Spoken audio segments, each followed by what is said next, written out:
नमस्कार, मेरा नाम है अभयराज और निष्पक्ष दिव्य संदेश के यूट्यूब मंच पर आपका स्वागत है। महाराष्ट्र विधानसभा चुनाव को लेकर सियासी दलों के बीच शाहमात का खेल शुरू हो गया है। बीजेपी के अगुवाई वाले एनडीए गठबंधन में सीट शेयरिंग को लेकर मुंबई से दिल्ली तक बैठकों का दौर जारी है, लेकिन अभी तक बात नहीं बन सकी।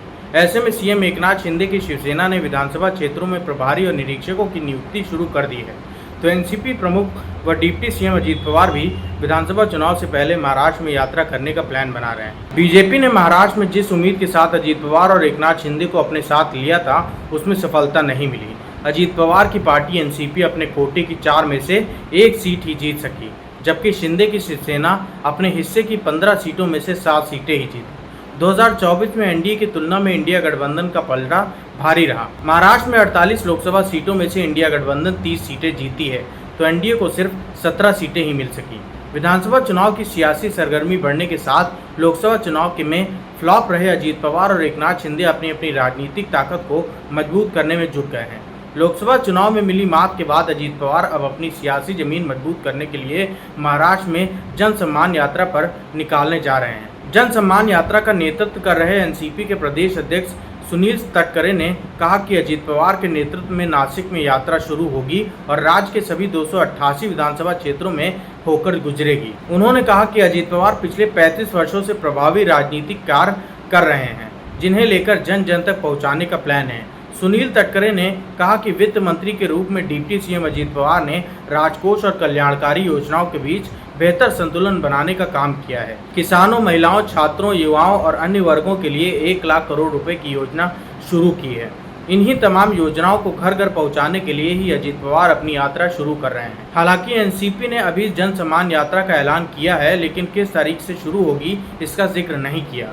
महाराष्ट्र की सियासत में अजीत पवार अपने सियासी वजूद को बचाए रखने की लड़ाई लड़ रहे हैं। लोकसभा चुनाव के नतीजों के बाद ही अजीत पवार ने चुनावी प्रबंधन कंपनी डिजाइन बॉक्स को हायर किया था।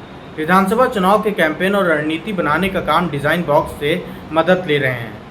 विधानसभा चुनाव के लिए एनसीपी की ब्रांडिंग कर रहे हैं। विधानसभा चुनाव से पहले मतदाताओं तक पहुंचने के लिए 90 दिन की योजना बनाई गई है, जिस पर अजीत पवार ने काम भी शुरू कर दिया है।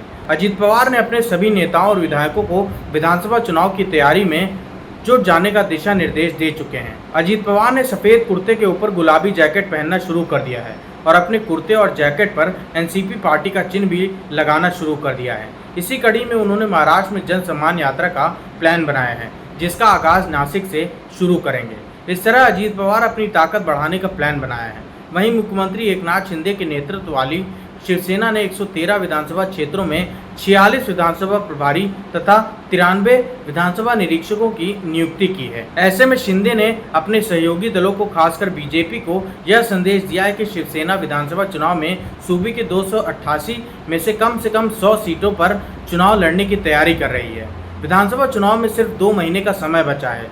चुनावी तैयारियों में कोई कमी न रह जाए, जिसके लिए शिंदे ने अपने नेताओं की फौज को मैदान में उतार दिया है। महाराष्ट्र की रणनीति में कहा जाता है कि जिसने मुंबई का किला फतेह कर लिया, उसकी ही राज्य में सरकार बनती है। मुख्यमंत्री शिंदे ने मुंबई की 36 में से 18 सीटों पर चुनाव प्रभारियों के नाम की घोषणा कर दी है। इसमें पूर्व नगर सेवक कमलेश राय, मिलिंद देवड़ा, यशवंत यादव, रविंद्र वायकर, राहुल शिवाले, शिशिर शिंदे और हाल ही में कांग्रेस ने शिंदे ने शिवसेना में आए संजय निरुपम को प्रभारी की जिम्मेदारी दी है। मुंबई में शिवसेना की जड़ काफी मजबूत है। इसका फायदा विधानसभा चुनाव में शिंदे ने उठाने का प्लान बनाया है। शिवसेना की जमीनी कैडर मजबूत करने और चुनाव में विपक्षियों की साजिशों को नाकाम करने के लिए नेताओं को जिम्मेदारी सौंपी गई है। शिंदे ने चुनाव तैयारी के नाम पर अपने नेताओं के नाम की घोषणा कर एक तीर से 2 निशाना साधा है। इस तरह वो अपने मुख्य प्रतिद्वंदी उद्धव ठाकरे गुट को जहां यह मैसेज दे रहे हैं कि वह चुनाव में किसी गलतफहमी में नहीं है, वहीं साथ ही बीजेपी को भी यह बताने में जुटे हुए हैं कि चुनावी तैयारी शुरू कर दी है और सीट शेयरिंग में शिवसेना को सम्मानजनक सीटें मिलनी चाहिए।